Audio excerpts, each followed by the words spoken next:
네, 한미 정상회담 관련 소식 두 전문가와 자세히 알아보겠습니다. 취임 후 첫 아시아 순방국으로 한국을 찾은 바이든 대통령, 어제 첫 방한 일정으로 삼성 반도체 공장을 방문한 데 이어서 잠시 뒤에 한미 정상회담을 갖습니다.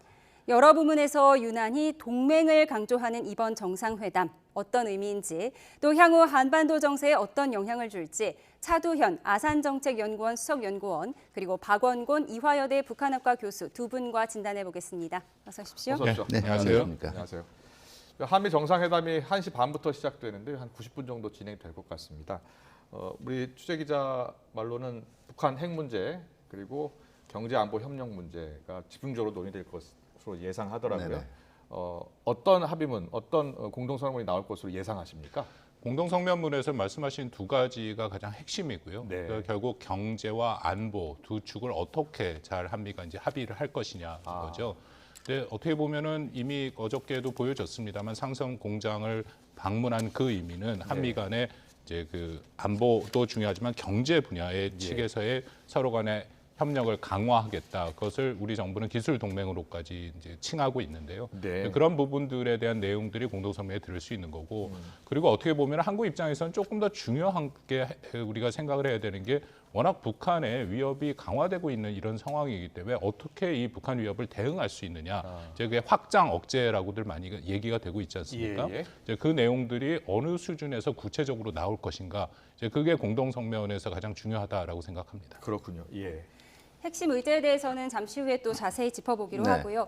취임 11일 만에 한미 정상회담을 여는 거 상당히 빠른 시일 내에 열리는 거잖아요. 네네. 이 자체로도 의미가 있긴 한데 더 중요한 거는 성과를 내는 건데요. 충분한 네네. 성과를 낼 수 있는 시간이라고 보십니까? 글쎄요, 지금 그 뭐 성과를 뭘로 정의하느냐에 따라 다르겠지만은요. 네. 지금 여러 가지 그 굉장히 많은 현안 문제들을 좀 처리한다. 이런 의미로 아마 이번 정상회담을 지켜보기는 좀 한계가 있을 것 같아요. 그렇군요. 예. 준비 기간도 있고 왜냐하면 사실 이번에 일종의 동맹 파트너로서 양 정상께서 지금 일종의 아이스 브레이킹이라 그러죠. 나디키기에 그 가장 큰 의미가 있는 거고요. 그렇군요. 그다음에 예. 이제 그동안 이 강조해오던 가치들이 정확하게 부합하는가. 네. 이걸 다시 한번 재확인하는 기회가 될 거기 때문에 그 자체만도 성과라고 볼 수가 있고요. 네. 흔히 우리가 정상회담 하게 되면 그 하나로 모든 현안들이 다 해결될 거라고 생각을 하는데 그렇지는 않거든요. 예. 일반적으로 만약에 네. 그 앞에서 한미 간에 굉장히 좀 삐걱거렸다든가 이견들이 많았다든가 하는 거라면 여기서 어떤 이번에 중요한 타결이 이루어져야 네. 한미 관계가 안정적으로 갈 거라고 지금 생각들을 하는데 예. 지금 대통령 그 당선 직후에도 그랬고 그 분위기가 지금까지 굉장히 좋았거든요. 네. 그렇기 때문에 이거를 지금 어떤 갑자기 양측 간의 관계를 좀 바꾸기 위한 이런 걸로 성과를 잡는 것도 무리가 있는 거고요. 네. 또 두 번째는 사실은 모든 정상회담 자체는 거기서 나오는 기본적인 의제들에 대해서 얼마만큼 양측이 의견을 같이 하고 있느냐. 그렇군요. 이것만 하기만 되고 나머지는 실무회담을 통해서 또 발전시켜야죠. 알겠습니다. 지금 화면에 계속 나오고 있는 것은 어제 첫 방한 일정으로 삼성 반도체 공장을 찾은 건데요. 한미 두 정상이 삼성 반도체 공장 시찰 후에 공동 연설을 했습니다. 보신 분도 있겠습니다만 저희가 짧게 정리를 했는데 듣고 오겠습니다. 오늘 바이든 대통령의 평택 캠퍼스 방문은 반도체가 갖는 경제 안보적 의미는 물론 반도체를 통한 한미 글로벌 포괄적 전략 동맹의 의미를 되새길 수 있는 좋은 기회가 될 것입니다. Working with close partners who do share our values, like the Republic of Korea, to secure more of what we need from our allies and partners and bolster our supply chain resilience. 들으신 대로 윤 대통령이 이제 글로벌 포괄적 전략 동맹이라는 표현을 썼는데요. 첫 방문 지역 한국이었고요. 아시아 전체 중에서요. 그리고 첫 방문한 곳이 한국의 이 반도체 공장이라는데 좀 의미가 있는 것 같습니다.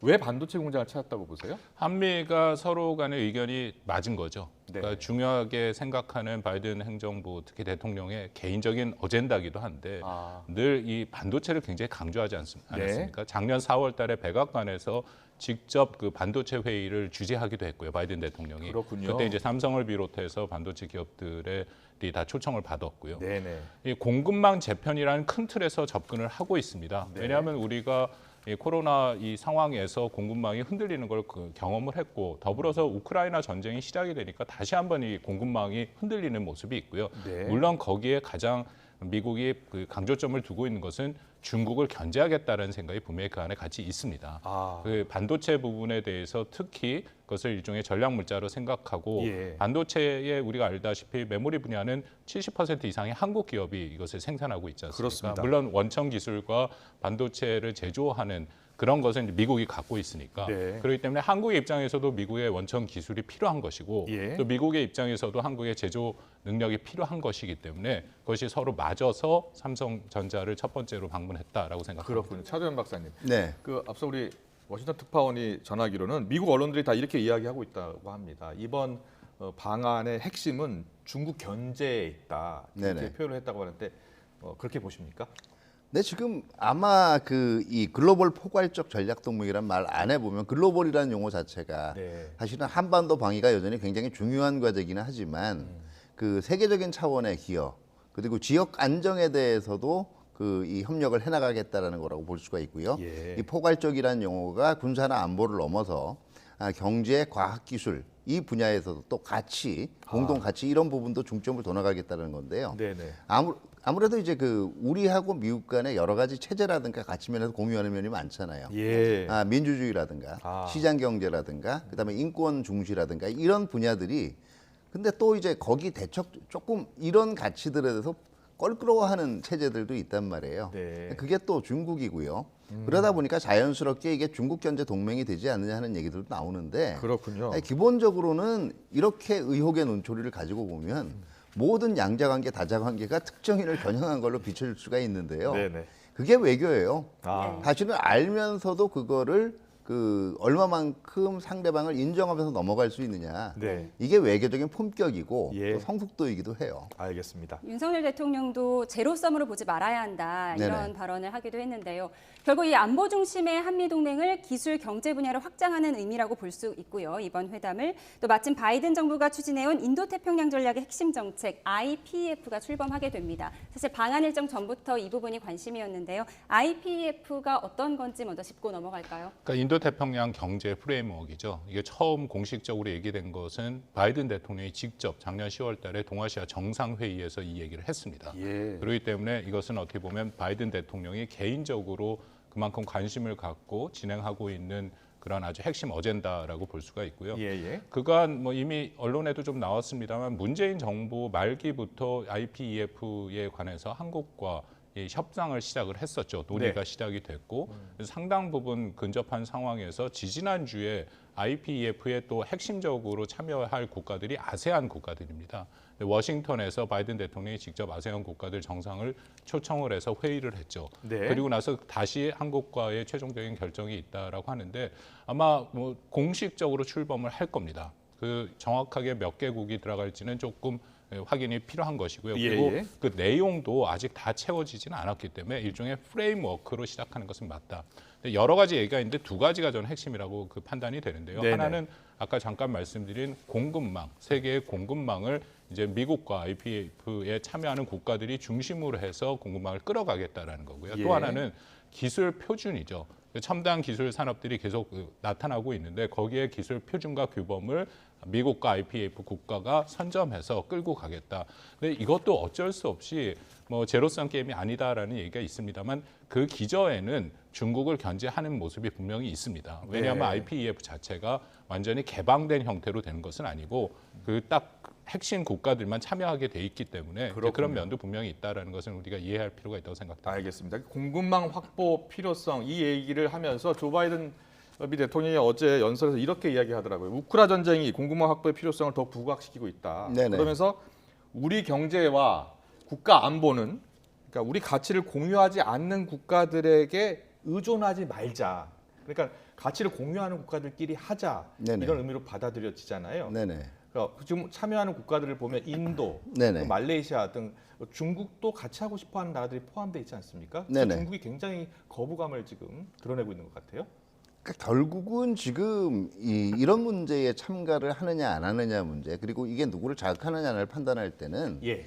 이게 우리가 지금 추구하고 있는 원래의 우리 정체성하고 부합하느냐 안 하느냐가 제일 큰 그 기준일 것 같아요. 네. 그러니까 지금 이미 박 교수께서 말씀을 하셨지만 글로벌 공급망 안정화, 예. 그다음에 이 새로운 이 과학기술, 그다음에 디지털 표준 정립, 그다음에 탈산소화, 이런 것들의 가치가 우리가 지금 추진하고 있는 우리 한국이 지금 추진하고 있는 그런 경제적인 그다음에 안보적인 가치하고 어긋나는 거냐는 거죠. 예. 이게 누구의 강요에 의한 거라면 다시 한번 갸웃할 수 있겠지만 사실 이거는 일반적으로 우리도 표방하는 가치거든요. 네. 그리고 IPEF 자체가요, 이게 일반적인 FTA나 이런 것과는 달리 사실은 핵심 국가들끼리 여러 가지 앞으로 각 분야별로 조약이나 협정을 맺어나가기 위한 일종의 플랫폼 형태예요. 네. 그렇기 때문에 고정된 것들이 아니고 충분히 거기에 따라서 우리의 우려라든가 만약에 우려되는 사항이 있으면 그걸 전달을 할 수가 있는 거고요. 네. 지금 아까도 얘기했지만 중국도 만약에 이런 가치에 대해서 앞으로 더 이거를 준수할 마음이 있으면 들어오면 되는 거고요. 지금 흔히 얘기하는 게 글로벌 공급망 재편, 그다음에 이 디지털 기술 표준 정립, 그러니까 다분히 이제 이게 중국을 겨냥하는 게 아니냐 하는 얘기들이 나오는데 예. 체제의 문제와 가치 문제도 있지만은 이게 왜 이런 얘기가 나왔는가를 이 생각을 해볼 필요가 있어요. 예. 기술 표준 정립이라는 게 지금 다른 말로 뒤집어 보면 뭐냐면 자기 기술 표준이라는 걸 자꾸 강요한다라는 거예요. 이 방식을 썼으면 좋겠다, 이거 안 쓰면 거래 잘 안 하겠다라고 하든지, 그 다음에 글로벌 공급망 같은 경우에도 이번 우크라이나 이 러시아 침공에도 그렇지만은 사실은 자원이나 국제 공급망을 일종의 무기로 쓰잖아요. 네. 이렇게 얘기하면 우리 수출 안 하겠다. 네. 그 다음에 이런 에너지원들 당분간 파이프라인 끊겠다. 이게 공급망을 안정시키자라는 게 기본적인 취지고, 물론 견제 의미는 있죠. 예. 근데 실질적으로 여기에 대한 훼손 행위를 안 하면 이걸 우려할 필요 자체가 없는 거예요. 네. 우리 대통령실 관계자는 IPEF 가입이 절대 중국을 소외하려는 건 아니다라고 강조를 했거든요. 하지만 당장 중국에서는 미국에 이용당하지 말라, 이렇게 수위센 발언이 나왔거든요. 우리가 사드 보복 같은 아픈 기억이 있기 때문에 어떤 중국의 이런 반응이 대비하지 않을 수 없을 것 같은데요. 어떻게 보십니까? 사드랑 많이 비교되는 얘기가 이미 나오는데 저는 사드 때랑은 상황이 많이 다르다라고 생각을 합니다. 일단 사드는 사실 한국, 미국, 중국 간의 문제였고요. 그리고 사드의 보복 시작하는 첫 시발점이 시진핑 주석이 직접 나서서 사드의 한국 배치는 안 된다라고 얘기를 해버렸거든요. 예. 중국 체제가 권위주의 체제이기 때문에 최고 지도자가 얘기한 것은 그 후에 어떤 명분이나 합리성이랑 별개로 계속해서 추진해 나갈 수밖에 없는 그런 구조라서 이제 한국에 대한 보복이 시작이 됐는데요. IPEF는 방금 우리 차대현 박사님 얘기하신 것처럼 기본적으로 플랫폼이기 때문에 아직은 정확하게 어떻게 발전시킬지 정확히 모릅니다. 네, 그리고 네. 특히 아세안 국가, 아까 방금 말씀하신 그 국가들은 중국과의 관계도 매우 중요하기 때문에 예. 이것을 아주 노골적인 대중국 견제로 가지 않을 가능성도 있다라는 거기 때문에 그 가능성이 있고요. 그렇군요. 또 하나는 그때랑 지금 상황이 다른 게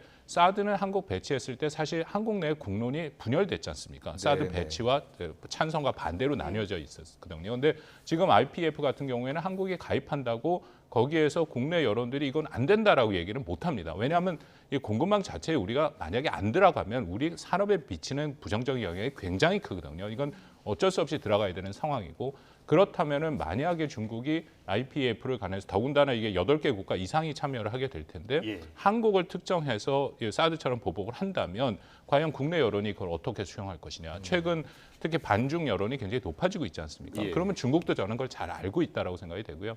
마지막으로는 반도체 같은 경우에는 사실은 중국이 우리의 반도체가 굉장히 많이 필요합니다.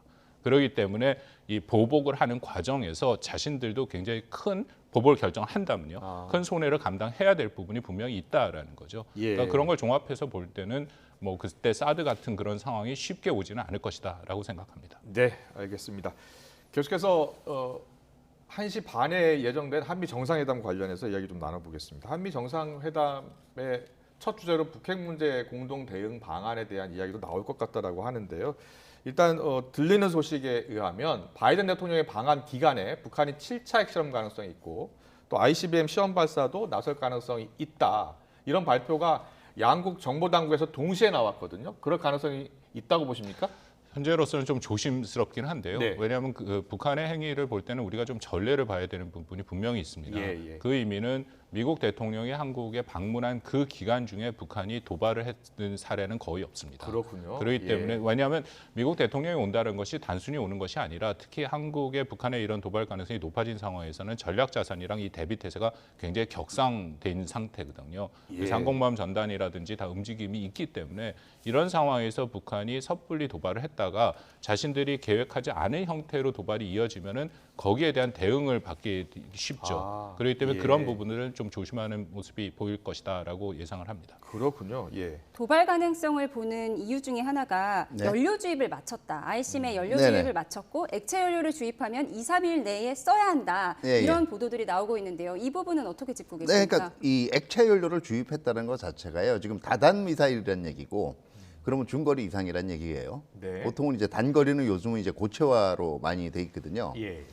그리고 그 이 액체 연료의 특성상 다시 빼내기가 굉장히 기술 난도가 좀 높습니다.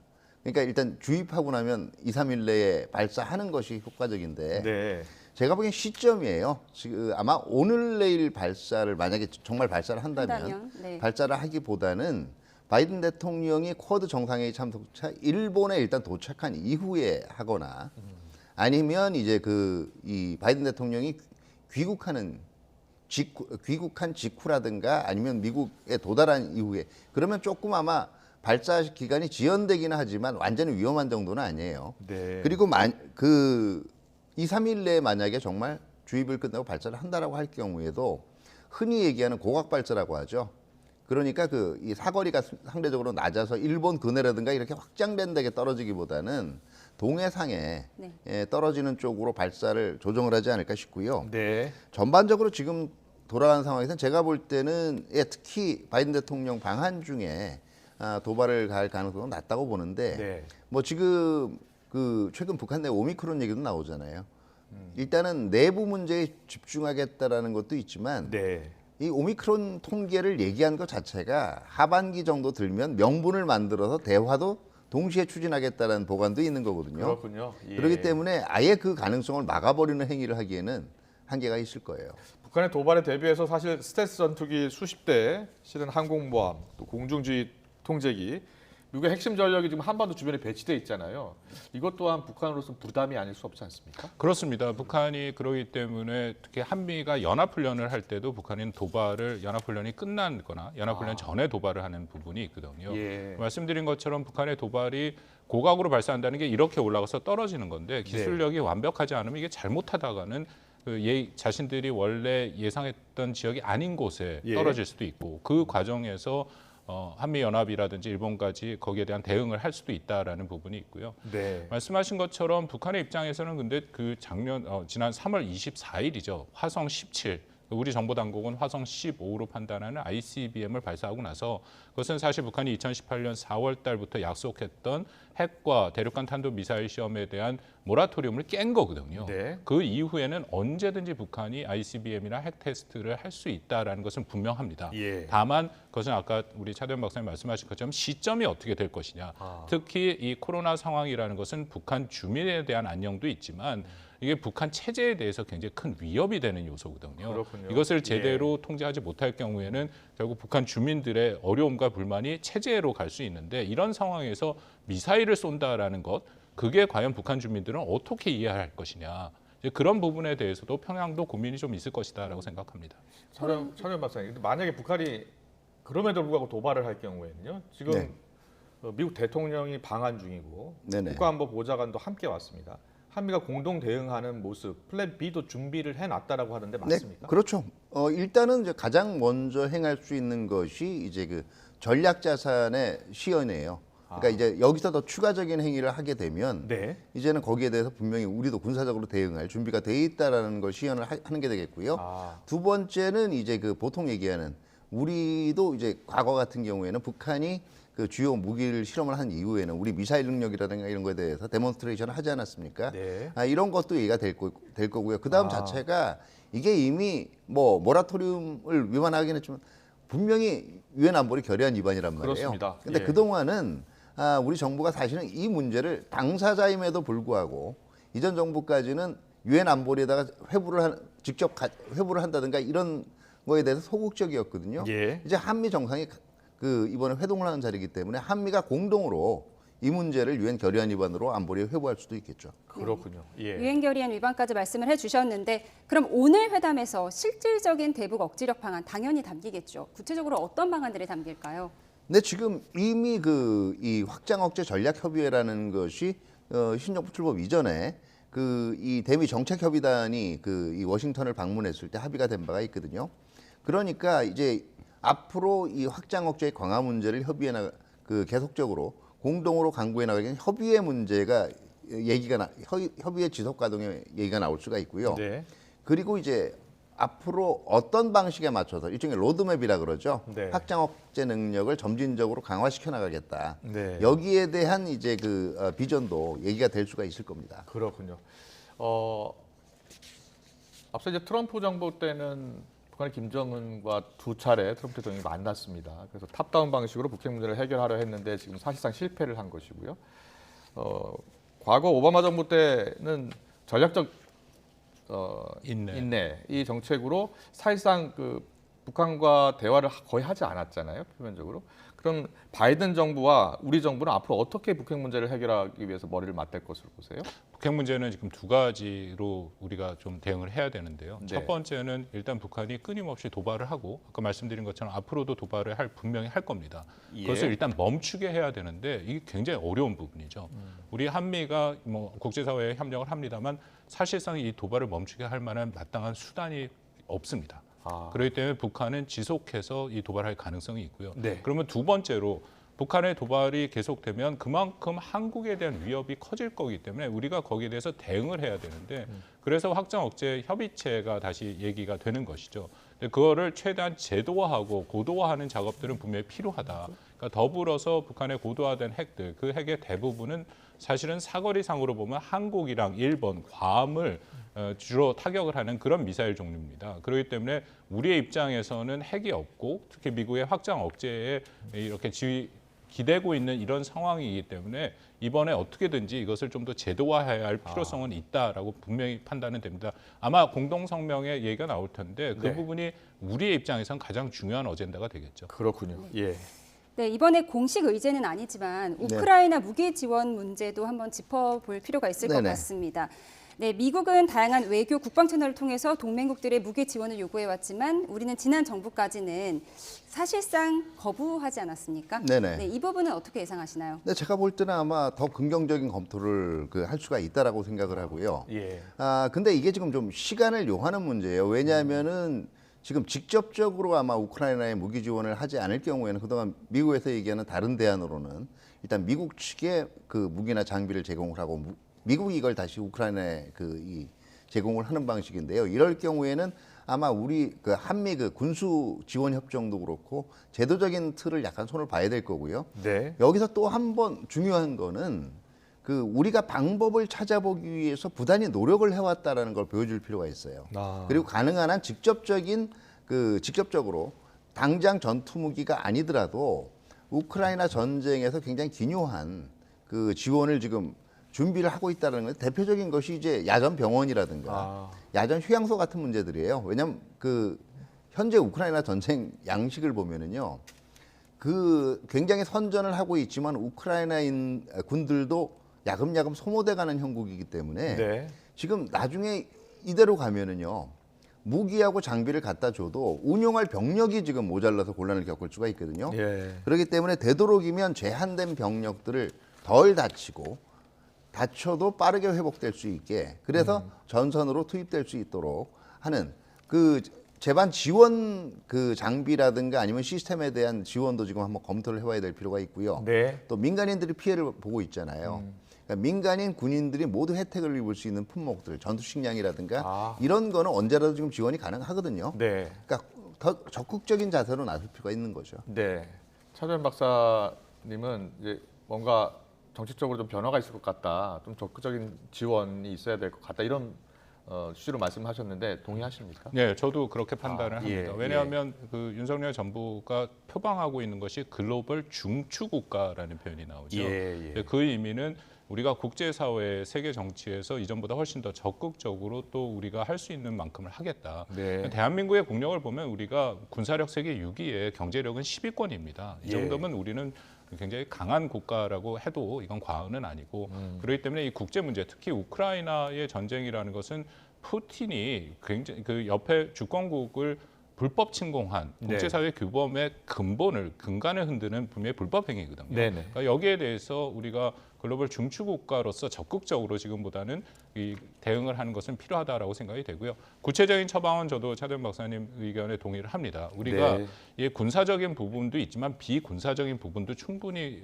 지원을 할 영역이 많이 있습니다. 대표적인 게 한국 전쟁 때 그 유엔에서 UNC라는 유엔 사가 구성이 되면서 우리 지원을 했지만 거기에 이 비군사적인 지원을 한 국가들도 있었거든요. 예. 그러니까 야전병원 같은 게 이제 대표적인 것인데 그런 부분에 대해서도 우리가 좀 전향적으로 생각하고 적극적으로 동참할 필요는 있다라고 생각합니다. 알겠습니다.